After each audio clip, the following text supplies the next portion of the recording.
All right, let's take a look at the chart action for Bitcoin. All right, so we had a rising wedge going like this. We started testing this white trend line once, twice, three times, and we broke it just now.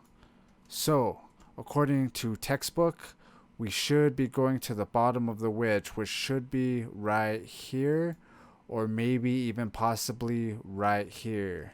So what I did is I have these orange trend lines as limit orders or buy zones. So I got them from this support when it came down right there, caught support and started bouncing up. This one came down, caught support right here, bounced up. This one bounced down, caught support right there, bounced up.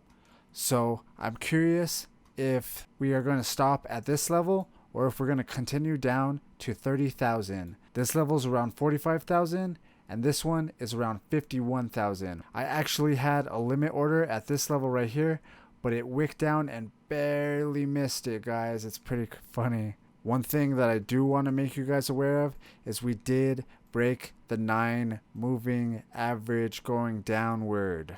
I have a feeling that we'll be heading down for a while until we can break through that moving average again. Okay, this is interesting. So if you go to the weekly time frame, it looks like we are testing that moving average right now.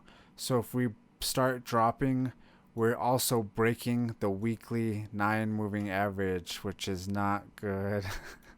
But if you look over here, if we come up to the monthly time frame, you can see that it kind of lines up with my 30,000 target. Wow, I didn't see that before I put that there, or before I showed you guys. All right, so I think we can kind of see what the targets are right now. All right, yeah, let me know in the comments how far you think it's going to go down.